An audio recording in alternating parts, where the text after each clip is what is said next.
called to order the meeting of Monday, June 25th, and if the clerk would please take the roll. Councilmember Archibald. Here. Councilmember Ashford. Present. Councilmember Harris. Here. Councilmember Lamb. Here. Councilmember Ruiz. Here. Councilmember Warden. Here. Mayor Rep. Here. You have the minutes from the regular meeting of June the 11th before you. Is there a motion to receive and file? So moved, Madam Chair.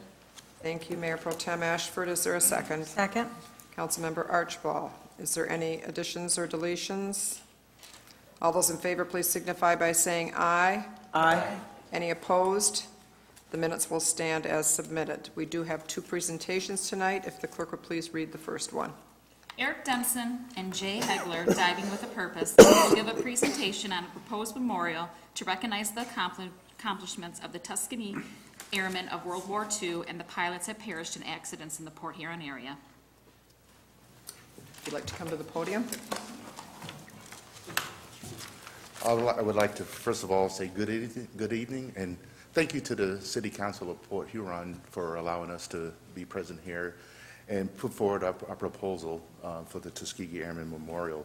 My name is Eric Denson. I am a lead instructor for the Diving with a Purpose Maritime Archaeology Program. And our program is a volunteer maritime archaeology program dedicated to conservation, protection of submerged resources. We provide education, training, certification, and field experience for adults as well as youth in the field of maritime archaeology and ocean conservation. We also have a concentration in areas that are not addressed by mainstream archaeology, such as contributions by African Americans in maritime culture and heritage, and as well as the slave trade. We've had opportunity to actually document slave shipwrecks. It's an award-winning program. We've been in existence since 2005. We've accumulated well over 15,000 volunteer hours in the national parks and also the national marine sanctuaries. We received numerous awards. We had an opportunity we received the award by the Department of Interior. We had an opportunity to actually go to Washington, D.C., receive that award, and actually get a visit to the White House. So we've been doing some really good things. Our partnerships include the National Park Service, National Oceanic and Atmospheric Administration, and also go forward here, also to the Smithsonian.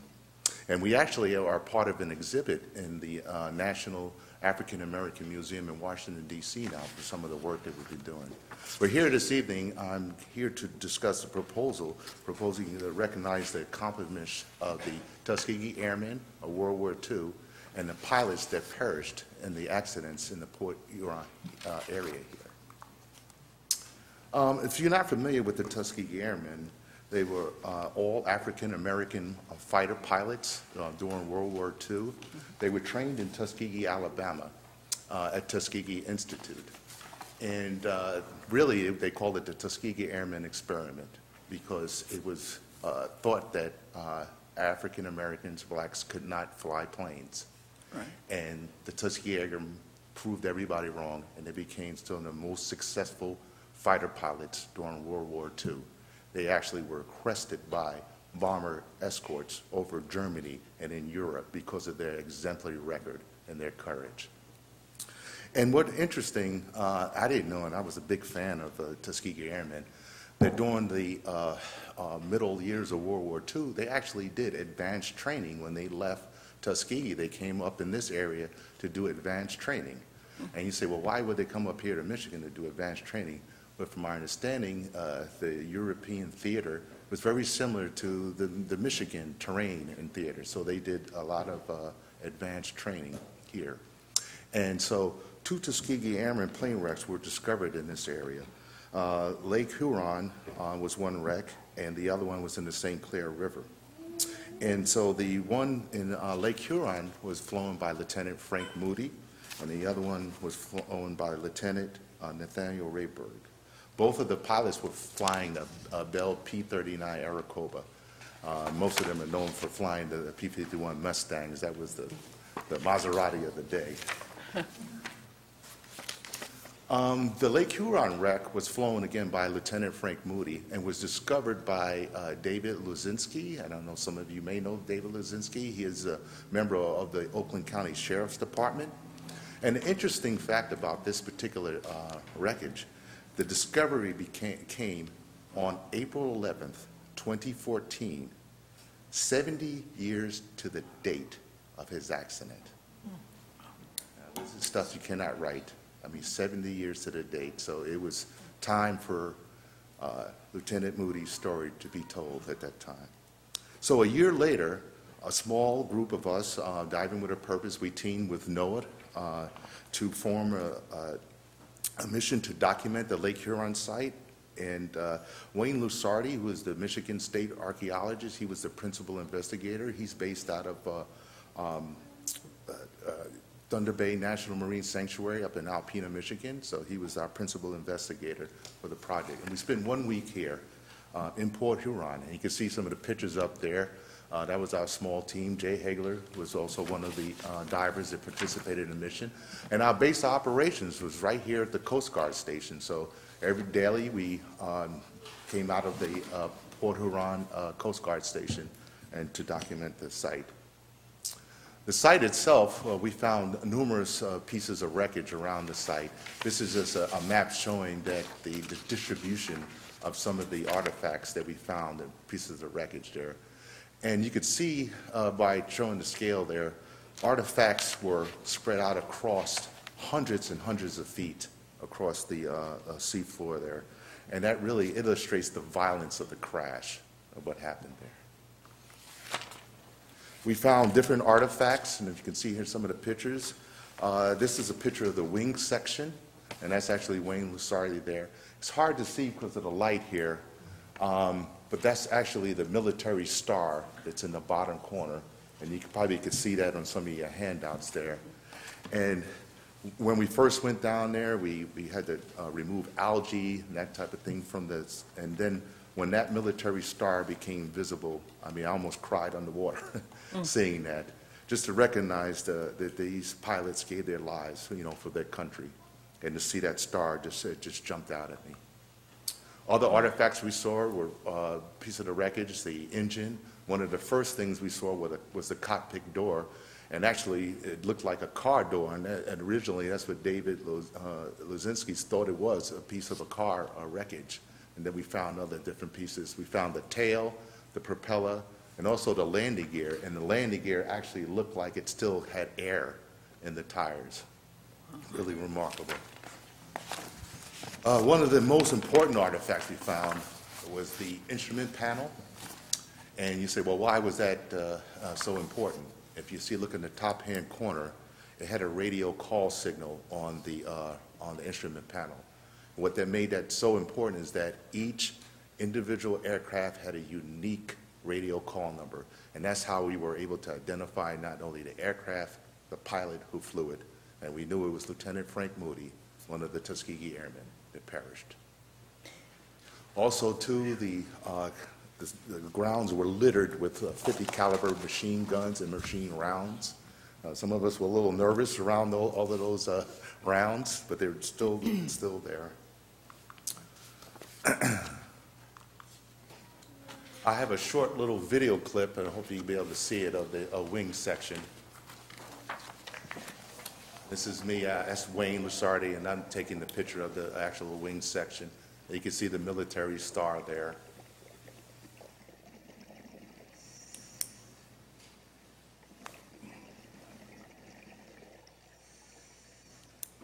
Visibility wasn't the greatest, but it was good enough for our purposes here. And you can see that's actually part of the landing gear right there, what you're seeing. And so basically, I just took a video clip as I swam down the length of the wing. And you can see part of the cockpit, actually bulletproof glass that was behind the cockpit. And that was actually the engine drive shaft.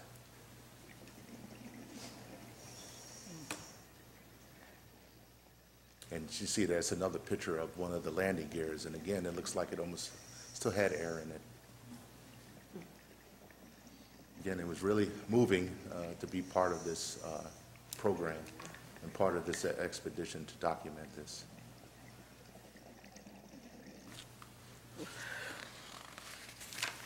So afterwards, too, we took a visit to the Tuskegee Tuskegee Airmen Museum in Detroit, and we're presently in negotiations with them to actually take up some of the wreckage and actually make a permanent exhibit and monument in Detroit, Michigan. So Wayne Lusardi, who's the state archaeologist, is working with them to do that. But after the mission, we laid a reef down at the site, but we talked more about doing something permanent to recognize these heroes. So what we're proposing tonight, and to the city council here and to the city of Port Huron, is to design and install a permanent monument to recognize the accomplishments of the Tuskegee Airmen of World War II and the pilots that perished in the accidents right here in the Port Huron area. Our organization will raise the funds for the design and installation of the memorial. We're planning we would host a ceremony, hopefully getting Tuskegee Airmen that are still alive to participate in the ceremony, guests, and also descendants of those pilots that perished, and of course the city of Port Huron, and provide an unveiling for that particular monument. And I got a chance to actually look at the Flag Plaza area today, although I've been here before, and for a possible location, and I got chills when I looked at the Flag Plaza Memorial area. I thought it was just a perfect location, beautiful. And so it was just, really just gave me chills. And so we would like to do the unveiling within a year. We're thinking about summer of 2019, probably August of 2019. And again, we think it's very important to recognize the contribution of the Tuskegee Airmen, especially while they're still alive. The Tuskegee Airmen fought for their country. They died for their country, even at a time when their country really didn't believe in them, but they believed in their country. And we thought it was just something we really need to do, is to honor them and honor those true American heroes for who they are. So we think the story must be told for generations to come. And also to the memorial, we'll also recognize Port Huron at an area for advanced training grounds, again, for these true American heroes. That's what I have for this evening. And I just would love to be a part of this, part of the city. Well, thank you for your presentation. Is this something that you, we don't have it on our agenda to adopt tonight, but we could, if, with council approval, Yes. add it to the end of the agenda and I'd like to. have a motion at that time to proceed with it. I see within that you're, is he coming in July? Okay. What did she say? The clerk is doing an agreement, so it would come back at the first meeting of July. Is that sufficient time? Yeah, yes. Okay, That is okay. very sufficient. Yeah. So we're very excited, so hopefully it's It does a go sound by- exciting. It sounds Hopefully very it's a exciting. go by everybody? No, I'm sure it won't be a problem at all, but we do have to have an agreement that would be Yes, between absolutely. the city and you. So in order to have that on our agenda, we'll put it on the first meeting, which is in 2 weeks. Okay, Okay? sounds great. And thank you. Thank you again for having me here this evening. Having thank us you. and entertaining. Thank you. Thank you.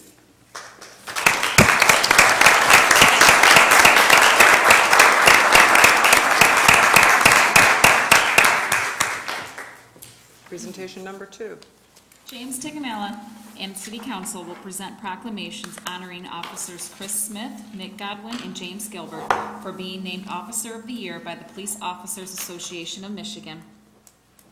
Mr. Tiganelli, then I'll follow up when you're done. Okay? That's a nice deal you're doing. My dad was World War II pilot in Army Air Corps, and just died actually a year ago Wednesday at 99 years old, and he was always my hero. But I'm here to talk about some others tonight, and I appreciate the opportunity, Mayor and Clerk and Manager Freed and City Council, to allow me to take a few minutes with you.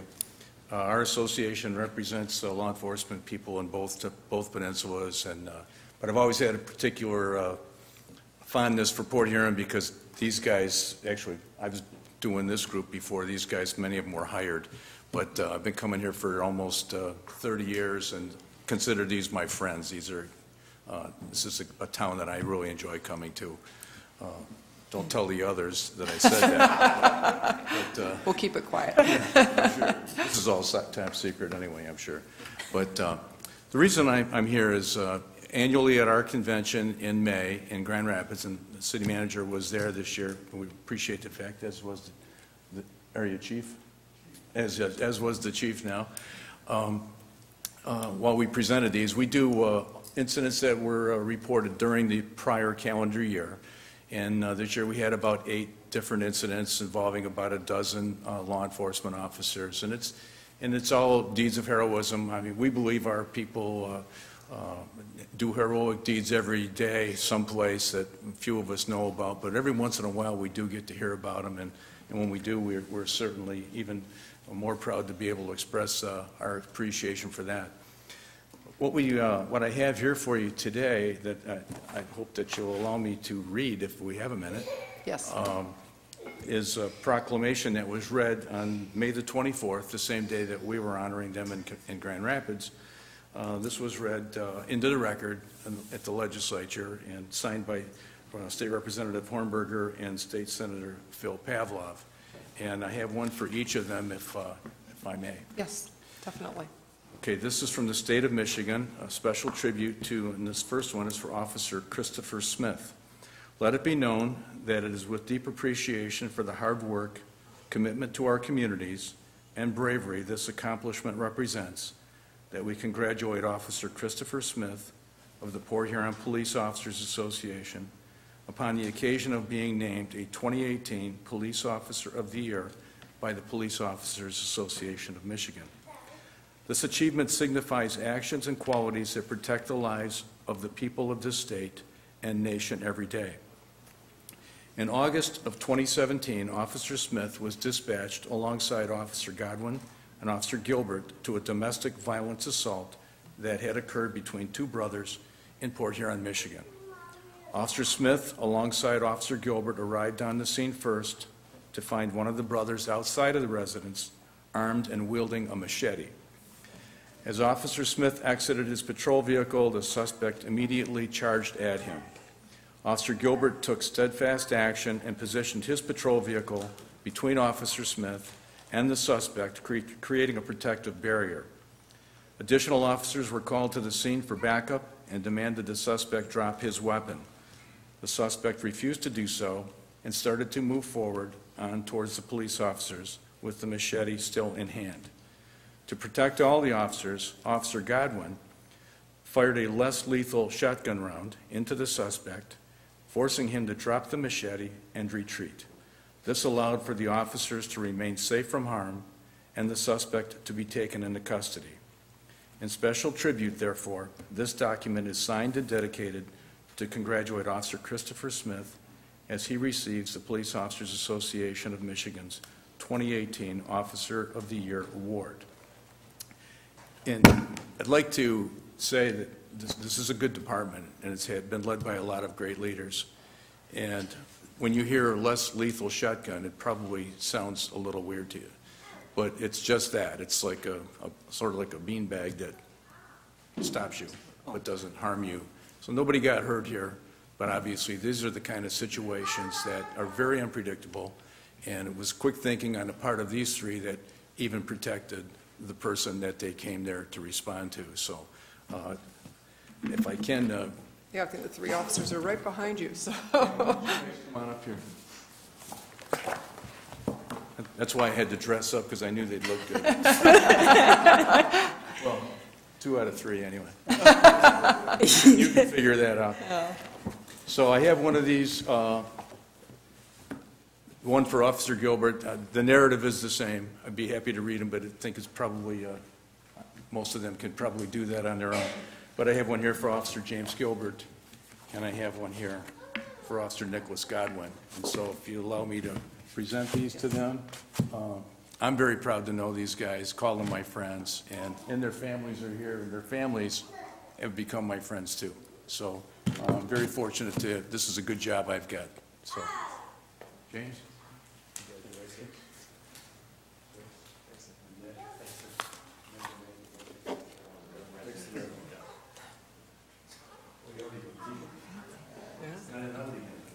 Wow. huge. Fancier than I had. Yes. Oh, you run out the little ones.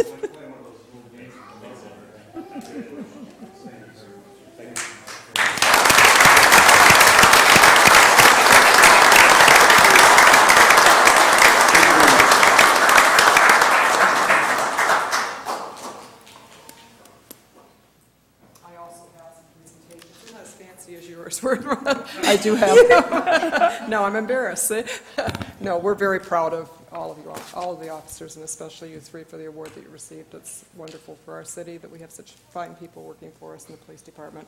But I also would like to, I will just read one of them as well. And whereas on May 24th, 2018, officers Gilbert, Godwin, and Smith from the Port Huron Police Department were named Police Officers of the Year by the Police Officers Association of Michigan.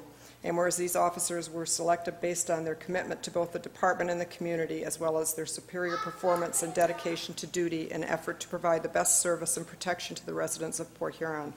And whereas their ingenuity, bravery, and training effectively diffused the aggressive behavior and subdued a machete-wielding madman, ultimately preventing a potential tragedy of severe injury or even death.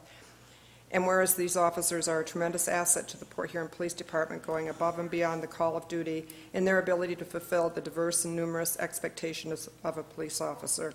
And whereas it is fitting and proper that we express our gratitude for their dedicated service and courageous deeds of law enforcement, and for the contributions they have made to the security and well-being of all of our citizens. Now, therefore, I, Pauline M. Rapp, by the authority vested in me as mayor of the city of Port Huron, and on behalf of council members Archibald, Ashford, Harris, Lamb, Ruiz, and Warden, do hereby issue these certificates of appreciation to Officer James Gilbert, Officer Nick Godwin, and Officer Chris Smith for being chosen as the 2018 Police Officers of the Year by the Police Officers Association of Michigan in recognition of their outstanding commitment and performance. Congratulations.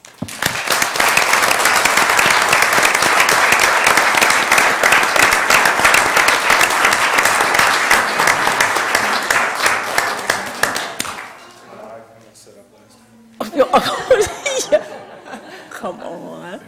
Thank you, everyone.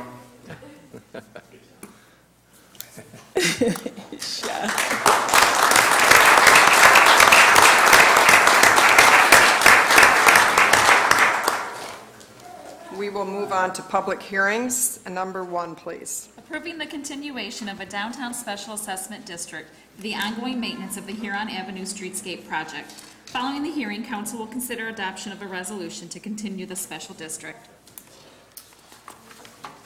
Is there anyone in the audience who wishes to address the City Council on public hearing number 1? Seeing no one, I will declare a public hearing. Elaine. Was there? Oh, yes, please come forward to the podium. Give us your name.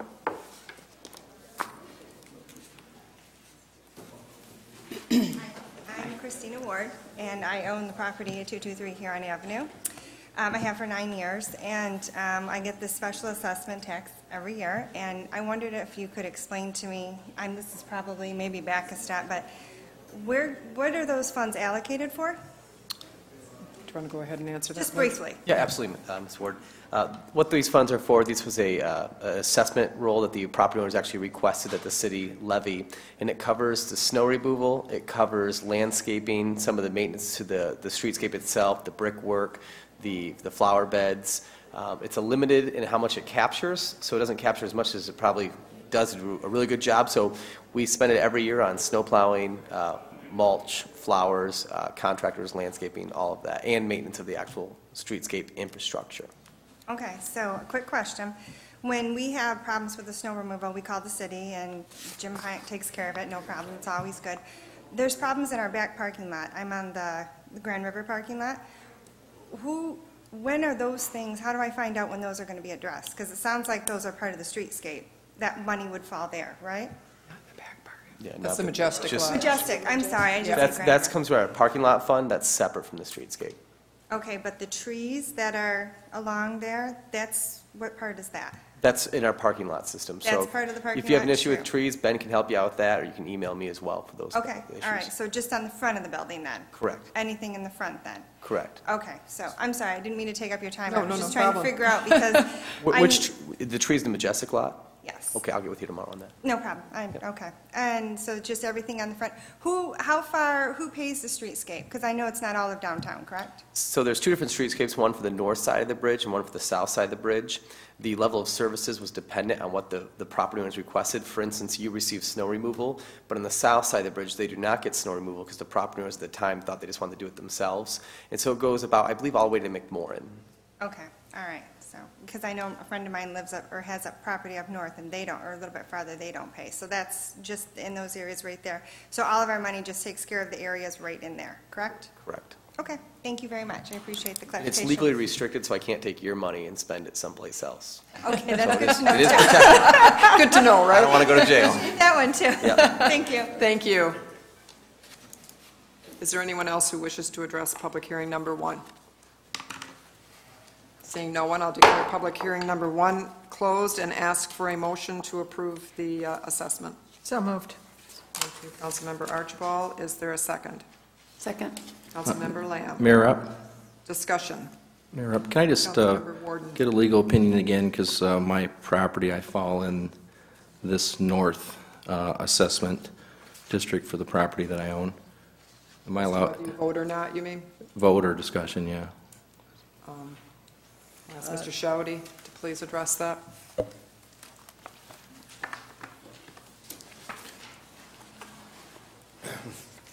Yeah, I think that question was raised last year as well, if I recall. Yeah, I don't remember what you told me.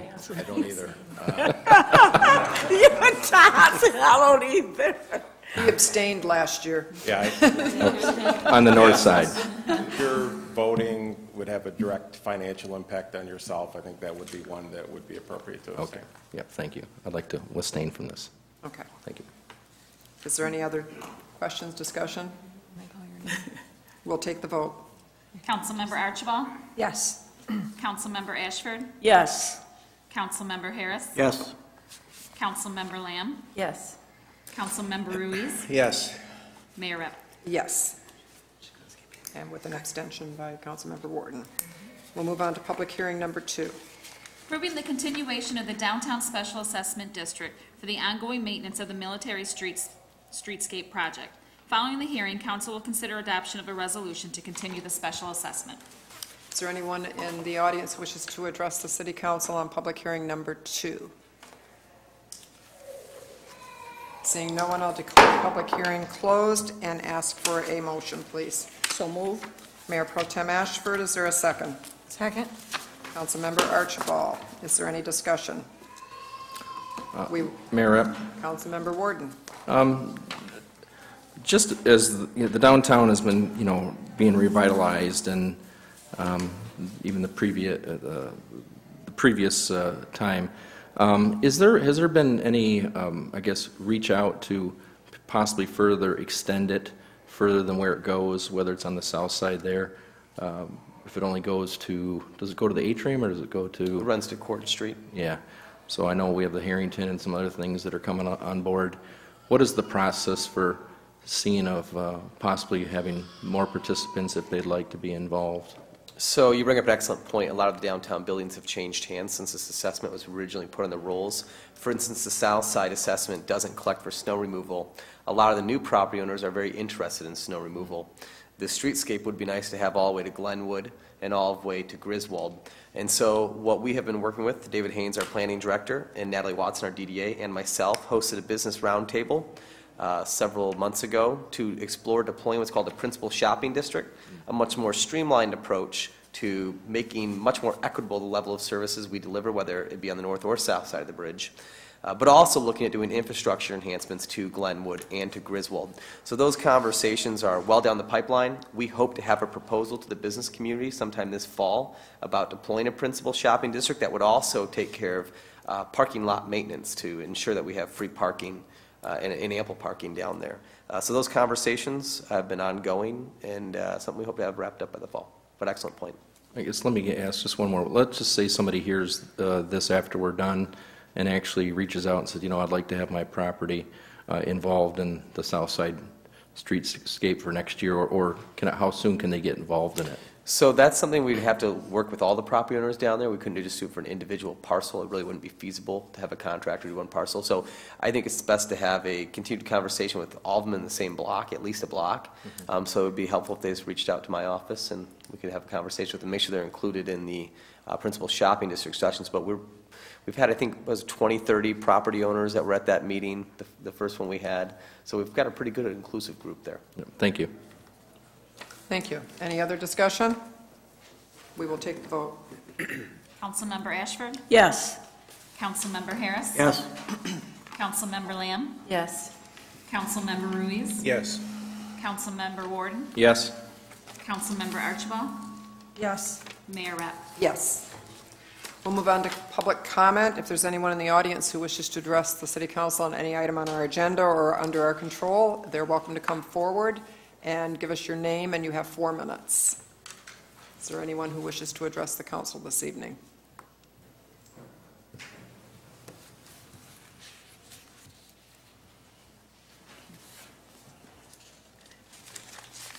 Good evening. My name is Ron Stewart. I live at 3120 North Range Road. I am the president of Main Street Memories Car Show, Inc.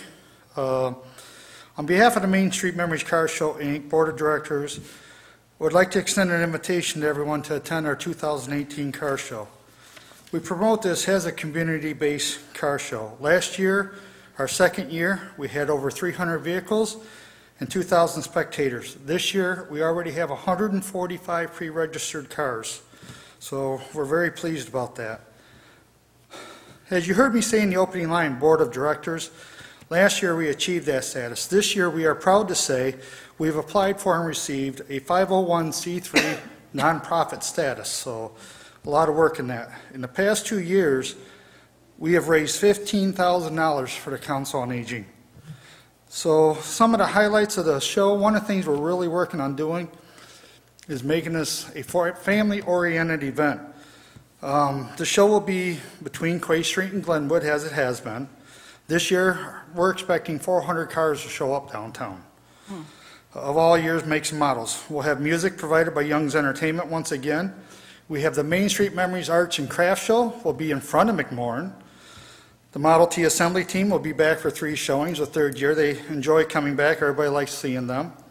Mobile One Racing will have an interactive trailer.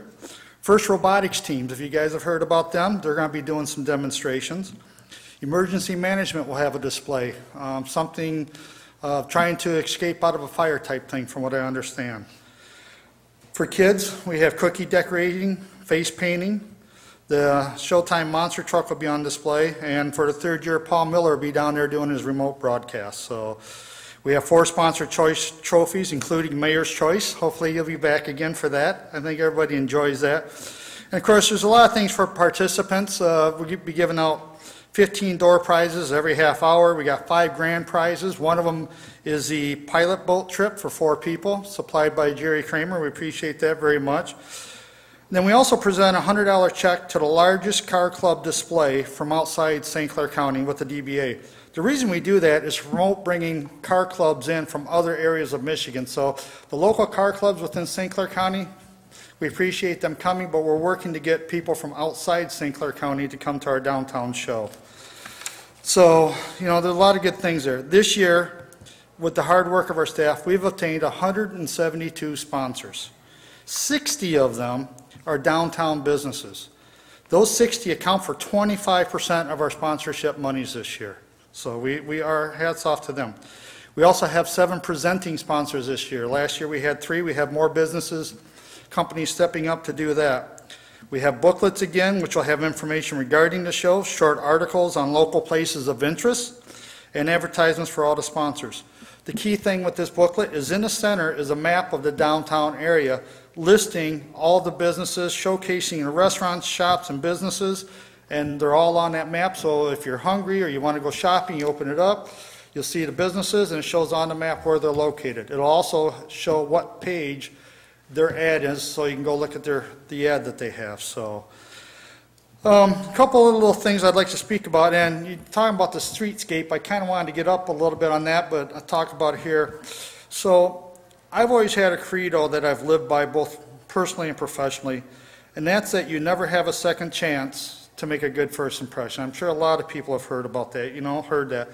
So this year, we're looking to the city maybe to help keep the sidewalks and streets are clean, not just for us, but for all the events coming downtown. We take a walk from one end to the other, and like you say, it kind of stops at McMorran. North of there, you got weeds growing up through the cracks, you got cigarette butts all over the sidewalks, even along the curbs.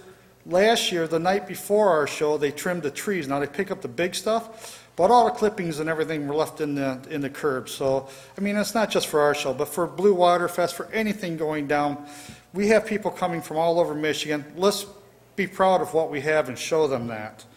I don't mean to cut you Go off ahead. because the 4 minutes is up, but if you want to get to the next one. Well, I'll make this quick then. So, secondly, our mission statement reads to host a world-class car show in the beautiful downtown. Our foundational purpose behind this is to bring people to downtown. We want to show them what we have. The challenge we face is that the cost, specifically for closing off the Main Street, seems to be unique to our town and show. We've talked to a lot of other businesses and everything, and I know it's an in-doubt route, but we have to put out $4,000 in order to host this event. Our budget for this year is $22,000, so that's 18% of our budget. That's $4,000 that we hopefully would be able to give to the Council on Aging. So we're reaching out to you to see what you can do, where you can help through businesses, grants, whatever, to help us to cover that cost. So it's our shared desire to keep this in here. Area business has been coming out overwhelming support. So it's not just our event, but it's everything that's going on in here. So we'd like to thank you once more for your generous support. It is not something we take lightly and very much appreciated by everyone on the board. As we continue to grow, please remember that each and every one of you are vital to our success. We hope you enjoy being part of our event as much as we appreciate having you there. And remember, it's about the community, not competition. Thank you. You didn't give the date. Oh, I'm sorry, July 28th. Okay. Last Saturday in July, always. So you never need a date as long as you remember the last Saturday, and it's from 10 to 4. I apologize. No problem, just for the public's Yep, opinion. thank you. Okay, thank you very much. Is there anyone else in the audience who wishes to address the City Council this evening? Seeing no one else, I'll declare public comments closed. We'll move on to the consent agenda. Do I have a motion? So moved. Councilmember Archibald, is there a second? Second. Councilmember Lamb. Councilmember Warden. Yeah, can you remove, was it number 4, 18-087? And also ordinance number 1, 18-012. Well, at that point, then, I think there's no point in having the consent agenda because there's only one item on it. So, but we've already had a motion and a second, so we'll go ahead with it and just take it out of order. Do you want to take the vote? Yep. Councilmember Harris? Yes. Councilmember Lamb? Yes. Councilmember Ruiz? Yes. Councilmember Warden? Yes. Councilmember Archibald? Yes. Councilmember Ashford? Yes. Mayor Rep? Yes. The item approved was the appointment of Diane Horn as a life member of the Beautification Commission. We'll move on then to from the city manager, number 1. Approving amendments to the 2017-2018 budget for end-of-the-year adjustments. Is there a motion? So moved. Mayor Pro Tem Ashford, is there a second? Second. Councilmember Archibald? Lamb. Lamb. I didn't look up right away. It's hard to tell sometimes. Is there discussion?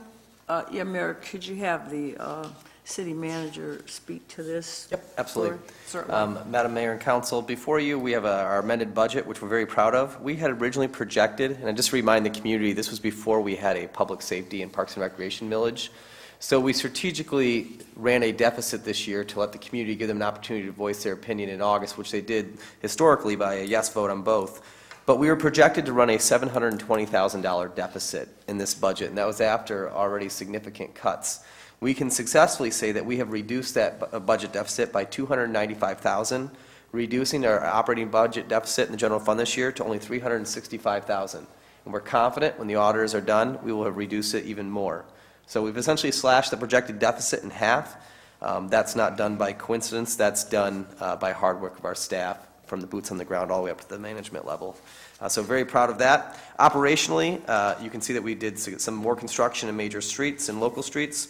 We also helped enhance some much-needed improvements at McMorran, things that couldn't wait. For instance, you can't replace carpet without moving the snack bar, and some of those investments we made at McMorran, which result in some slightly over costs at McMorran.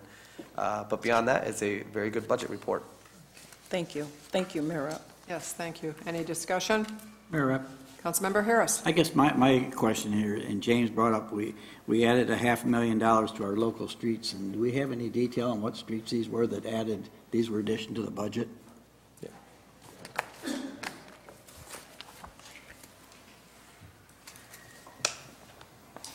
I do have that.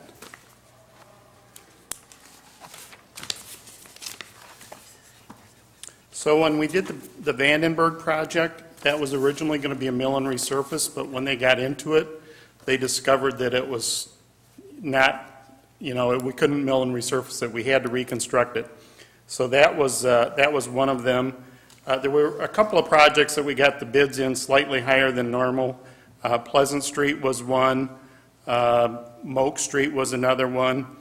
We had a carryover project. Reed was originally scheduled to be done the year before. That carried over, so it wasn't in the budget. And then we had a couple of other projects that we were able to do, the Quay Street and the 13th Street projects. So Good. Those weren't in the original budget either.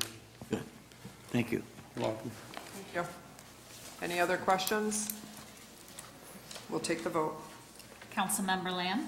Yes. Councilmember Ruiz? Yes. Councilmember Warden? Yes. Councilmember Archibald? Yes. Councilmember Ashford? Yes. Councilmember Harris? Yes. Mayor Rep. Yes. We'll move on to resolutions, please. Number 1. Approving the agreement with CBiz Benefits and Insurance Services Incorporated to conduct an actuarial valuation of post-employment health care benefits for the city. Is there a motion? So moved. Councilmember Archibald, is there a second? Support. Mayor Pro Tem Ashford, is there discussion? Mayor Rapp, Councilmember Warden. is this, how often, CBiz, I think, is it the same one we used last time? Is it the same? They've historically group? worked with the city. Yeah. That's why we're getting a better price by going back to them. Okay. I appreciate that. Any other questions, discussion? Just a comment, and also because of MERS too. Correct. Sure, okay, thank you. We'll take the vote. Councilmember Ruiz? Yes. Councilmember Warden? Yes. Councilmember Archibald? Yes. Councilmember Ashford? Yes. Councilmember Harris? Yes. Councilmember Lamb? Yes. Mayor Rep. Yes. Item 2. Accepting grant funds and approving the development project agreement as received from the Michigan Department of Natural Resources under the 2017 Trust Fund Grant Program to receive funding in the amount of $100,000 combined with a local match of $100,000 for the purpose of constructing a new universal design restroom, accessible walkways, observation patio, adult fitness stations, play equipment, benches, and relative improvements at Lighthouse Beach Park. Is there a motion? So moved. Councilmember Archibald, is there a second? Second. Councilmember Lamb. Madam Mayor, just to point out that the $100,000 of local match, we use private donors and Parks and Recreation millage capital dollars from the county to account for this. Okay, thank you. Any other discussion or questions? Mayor Rapp, Councilmember Warden. I just want to thank again for this, reaching out for the grant and to again receive and be awarded these grants to benefit our city. I just want to thank again. I think it's Nancy's here and Kim Harmer I think helps out as well, and that as we submit these in to get these and to have them come through, it's pretty amazing. So thank you. Thank you. Any other discussion? Mayor Rep, I think it's more amazing when we don't have to come up with that local match in this particular case. True. We have a lot of, committed people out there that care about the city and want to step forward to make sure that we continue to move forward in the interest of our parks. So I think they deserve, a vote of gratitude for that and appreciation. Thank you. You're welcome. Any other discussion? We will take the vote. Councilmember Warden? Yes. Councilmember Archibald? Yes. Councilmember Ashford? Yes. Councilmember Harris? Yes. Councilmember Lamb? Yes. Councilmember Ruiz. Yes. Mayor Rep. Yes. Item 3. Accepting grant funds and approving the development project agreement as received from the Michigan Department of Natural Resources under the 2017 Trust Fund Grant Program to receive funding in the amount of $300,000 combined with a local match of $400,000 for the purpose of constructing a new universal design restroom, accessible walkways, parking lot, benches, and relative improvements at Riverside Boat Launch. Is there a motion? So moved? Councilmember Archibald, is there a second? Support. Councilmember Ruiz. Is there discussion, and is there something you'd like to Yeah. say about this one? Madam Mayor, the $400,000, that is an item that we will have to budget in our next upcoming budget to address that cost through the general fund, either be the general fund or the land purchase fund, and maybe offset by user fees for the permit fees for the boat launch. It's one of our busiest boat launches. It is in absolutely horrible condition. It's like a minefield if you drive down there, and so it desperately needs to be redone. It's one of the boat launches we receive the most complaints on, and rightfully so, so this is desperately needed. We were going to originally have to pay for this project all by ourselves, $700,000, so this $300,000 will gratefully help us. Lenny's team will work to do value engineering to make sure that we get a decent bid, and hopefully our price points can come in under the $700,000, but it's a big project. Thank you. Any discussion? Yes. Councilmember Harris? Go ahead. Mayor Rep, I was just going to kind of, I guess now it's an echo of what James is just saying, because I was going to ask him, being this matching funds of $400,000 was authorized in March of 17, how are we going to pay for it? And it sounds like that it's going to be a little battle, but we'll get her done. We've been anticipating this for the last couple of years. So in the projected budgets, the 10-year projections, there was some capital allotted for a project like this. Okay, So thank you you. just transfer funds from Yeah, that to take Yep, care of that? correct. Oh, okay. Any other discussion? Councilmember Warden? Yeah, I just wanted to make sure, this is going to be just repaving the parking lot or kind of reconstructing that? Complete reconstruction. Yeah, because Complete it's rebuild. in pretty dire straits, so. And again, I want to thank the effort to get some funds from outside the city to help us out with this. $300,000 award is outstanding. Thanks. Is there, I'm sorry, Mayor Rep, is there a Yes. time frame on this? Next year. Next year, Yep. okay. Any other discussion? We'll take the vote. Councilmember Archibald. Yes. Councilmember Ashford. Yes? Councilmember Harris. Yes, Councilmember Lamb. Yes. Councilmember Ruiz. Yes. Councilmember Warden. Yes. Mayor Rep. Yes. Item 4. Approving the sale of a vacant lot at 1020 Beard Street for $500. Is there a motion? So moved. Councilmember Archibald, is there a second? Second? Councilmember Lamb, is there discussion? Madam Mayor, just to point out that this is a non-buildable lot, and this is the same price point which we've been getting for most non-buildable lots in the city. Correct. Is there discussion? Go ahead. Somebody. Councilmember Warden? Yeah, I just, looking at this little overhead diagram, it shows looks like it's a 65.5 by 80, and looks like to the west of the potential purchaser here. It kind of shows in the gray there like maybe a house and a garage. Are those still there, or is that cleared lot? I believe it's cleared, correct? Oh, still there. The house is still in place on the Wanna lot? come to the podium? David, thank you. Is it a vacant lot that we're selling? Okay, that's what I thought. Good evening, Mayor and Council. It is a vacant lot that we are selling to the adjacent property owner that is an improved lot. And as you can note by the size of the lot that we're selling to, this added piece will actually greatly improve their marketability of their property. Okay, yeah, just to clarify, so there is not a detached garage or any structures on the city of Port Huron lot that we're Right. selling? Correct. Okay. All right, I appreciate that. Thank you. Thank you. Any other questions? Mayor Yes. Rep, one more Councilmember Harris. question. What makes this non-buildable piece of property? The frontage seems to be there. Is it the depth? The depth. Okay. We have a minimum of 100 feet. Okay, thank you. Any other discussion or questions? Thank you. We'll take the vote. Councilmember Ashford. Yes. Councilmember Harris. Yes. Councilmember Lamb. Yes. Councilmember Ruiz. Yes. Councilmember Warden. Yes. Councilmember Archibald. Yes. Mayor Rep. Yes. We'll move on to ordinances. Number 1, please. Second reading and enactment, an ordinance to amend Chapter 52 zoning, Article 3, District Regulations, Division 1 generally, Section 52-162, map of the Port Huron Code of Ordinances to rezone the property generally described as 2240 10th Street from an M1 zoning district to a C1 zoning district. Is there a motion? So move. Mayor Pro Tem Ashford, is there a second? Second? Councilmember Lamb, is there discussion? Madam Mayor, I sent out an email to the council, I believe David Haynes did late last week. We have received no public comment on this item. I remember getting it. Is there Yep. any discussion? Mayor Rep, Councilmember Warden. actually, I do appreciate that little heads up when you, last Thursday, up to that date, but I still, as the agenda gets posted and people may be looking, my question again, since that last Thursday, has there been any communication regarding this potential ordinance change? Madam Mayor, as I stated in the last council, any public communication we receive, we will forward on to council, so we have received none. Okay.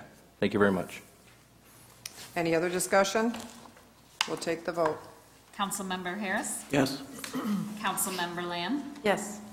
Councilmember Ruiz? Yes. Councilmember Warden? Yes. Councilmember Archibald? Yes. Councilmember Ashford? Yes. Mayor Rep. Yes, that concludes our regular agenda for this evening. A couple of announcements. City offices will be closed on July 4th in observance of Independence Day. Yard of the Year nominations for the Beautification Commission's annual contest can be submitted to the city clerk's office by July the 15th. It seems like we just gave those out. Time goes by very quickly. I also have a brochure here about the build in Optimus Park, but is he going to put it up on the overhead? Just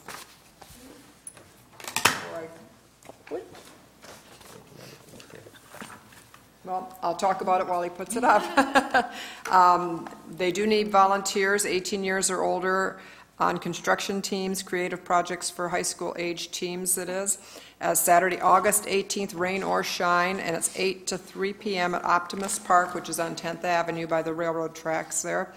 And if you want to volunteer, please call 984-9712, or you can actually sign up online. Is that correct with this one right here? www.tfaforms.com/forward4679011. But if you want to do that online and you didn't catch all that, call 984-9712. Madam Mayor, if I could just add to that, I talked with Kim this afternoon and Nancy Windsor. This is really key. They want to see how our community responds to this type of build project. And we're hoping to get, how many volunteers you need, 200? 300. So if we can produce 300 volunteers and they see that our community really steps up for this, what I'm saying is there's probably more money and more grants down the road from this organization. So this is kind of like their trial balloon to see if our community can step up. And so it's really important, corporate sponsors, businesses, everyone to get out there so we can get more grants down the road. Secondly, did one of you gentlemen fly up here for this meeting? You both flew. I just want to be respectful of your time. I don't think there's, in 2 weeks, I don't think there's need, I don't want you to have to fly back up here. I think we got it. You guys did a great job tonight. And so I want to be respectful of your time, and so just, we'll take care of this. I think we're pretty much set for 2 weeks from today, so I don't want to. How could you speak for them? They may want to be here just in Maybe the moment. they do. James, you always can't I don't come want you off paying a like flight that. ticket. You know what? You always can't come off like that. But anyway. Maybe they have But frequent we flyer do miles. agree with that because I'm sorry, Mayor, but could I? But anyway, we certainly appreciated, that was an outstanding presentation. It was very educational. I thought I knew some things and I found out some more stuff behind there. And I do have some roots in there. My uncle was one of the Tuskegee Airmen back there. He was on there. He's since passed away. So, but just the significance for the city of Port Huron, we need that presence, We can put up a lot of things, people, but when African Americans, when we were so back, so far, and we've been there and we've made a present, we made our dues to America, but yet you give us a chance here in the city of Port Huron to make a difference, and that's what you're making. I can just see the kids now, how they shine, and in particular, and then people of color, you know, it does something for you. I mean, my heart was just blubbering over, you know, because you just can't match that. It's just like an undisputable truth. You did it. So God bless you. And thank you. Thank you. Yeah. Thank you. Is there anything else to come before council? Mayor Rep, Councilmember Harris. if I could, and I know the Times Herald's covered it a little bit, and the people around Harrison Point and stuff like that, most of them have got a letter, but I just wanted to remind everybody tomorrow in the neighborhood over there that from 9 a.m. to 12 p.m. and from 5 p.m. to 7 p.m., they're going to do lead blood testing samples for the Harrison district over there. There's areas in that area there that have shown high levels of lead in the soil, and I think it just behoove anybody. I'd hate to see anybody in that area that received a letter or believe they live in that area that's identified in the Times Herald. Please stop at the Harrison Center tomorrow and get that blood check. It's a simple process. They're going to take a little bit of your blood, and it's good for you and good for the community. So thank you. Okay. Thank you. And I was a little remiss there. I did have something else that I wanted to say before we can. We've had a lot of questions, at least I have personally, about whether or not with the new company, Mterra, that's taking over for the picking up our waste, they will have recycling carts available for rent, just like the previous company did, Marcotte, and they can call either the company directly, or if they want more information, they can call our Public Works Department. And they are the same type of a large bin with a lid on it. I don't believe that was mentioned in the brochure that went out to everybody. It was kind of not said, so I just want everybody to know that they are going to be available. And I'm sorry, but we're past the public comment. Oh, you're with Mterra. I'm sorry. I'm sorry. See, you didn't say. Coming right out of the program. I'm sorry. I did not know I didn't realize that. you were here. Yeah, okay. I'm sorry, then I'll let you talk about it. Because you obviously know more than I do. Questions you asked or covers. Yeah. We provide a 23-gallon bin for normal recycling, but we offer a much larger, and there's a lot of folks that really can fill up a 96-gallon. And it's the price is $65, or if you choose to rent one, it's $4 monthly. It's done outside of the contract we have with the city. Right. And we also are looking at, and we could provide a 64-gallon wheel cart, and that's $55, and it's $350 a month to rent. So. Okay.